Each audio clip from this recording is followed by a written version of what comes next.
Lebanon ভিত্তিক Iran সমর্থিত group Hezbollah জানিয়েছে, ইসরায়েল লেবানন সীমান্তে যুদ্ধবিরতি নিশ্চিত করতে পারে মাত্র একটি ব্যবস্থা, আর তা হল গাজায় পূর্ণ যুদ্ধবিরতি। হিজবুল্লাহর উপনেতা শেখ নাইম কাশেম বার্তা সংস্থা এপিকে দেওয়া এক সাক্ষাৎকারে একথা বলেন। নাইম কাশেম বলেন, গাজায় যদি যুদ্ধবিরতি হয় তবে আমরা কোনো আলোচনা ছাড়াই থামিয়ে দেব। তিনি আরও বলেন, ইসরায়েল হামাস যুদ্ধে হিজবুল্লাহ অংশগ্রহণ করছে মিত্রকে সমর্থন দিতে। তিনি বলেন, ওই যুদ্ধ থেমে গেলে এই সামরিক সমর্থনের আর কোনো প্রয়োজন পড়বে না। তিনি আরও বলেন, কোনো আনুষ্ঠানিক যুদ্ধবিরতি চুক্তি ছাড়া এবং গাজা থেকে পূর্ণ প্রত্যাহার ছাড়া ইসরায়েল যদি যুদ্ধের গতি কমিয়ে দেয় তবে ইসরায়েল লেবানন সীমান্তের পরিস্থিতি কেমন হবে তা স্পষ্ট নয়।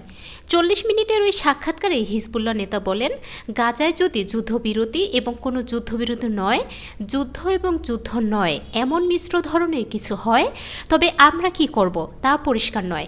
সাম্প্রতিক সময়ে গাজায় যুদ্ধবিরতির আলোচনা থমকে আছে। এর ফলে ইসরায়েলের উত্তর সীমান্তে উত্তেজনা বেড়ে গেছে। গত 8 অক্টোবর থেকে ইসরায়েল হিজবুল্লাহ গোলাবিনিময় চলছে।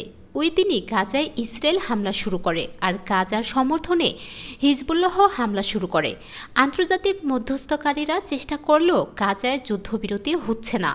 ফিলিস্তিনি প্রতিরোধ আন্দোলন হামাস বলেছে, স্থায়ী যুদ্ধবিরতি এবং গাজা থেকে ইসরায়েলের পূর্ণ প্রত্যাহারের মাধ্যমেই শান্তি প্রতিষ্ঠা সম্ভব।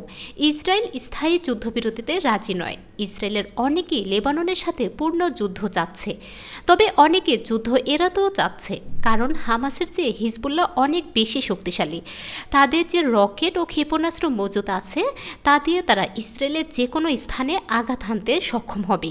তিনি হুঁশিয়ারি উচ্চারণ করে বলেন, ইসরায়েল যদি লেবাননে সীমিত যুদ্ধ করার ইচ্ছা করে থাকে তবে তাদের জেনে রাখা উচিত যুদ্ধ আর সীমিত থাকবে না।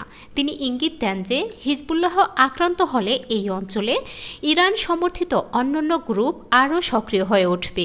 বিশেষ করে ইরাক, সিরিয়া, ইয়েমেন এবং অন্যান্য স্থানে সশস্ত্র গ্রুপগুলো ইসরায়েলের বিরুদ্ধে পূর্ণ শক্তিতে নামবে। আর এই যুদ্ধে ইসরায়েলের মিত্র যুক্তরাষ্ট্রকেও নামতে বাধ্য করা হবে।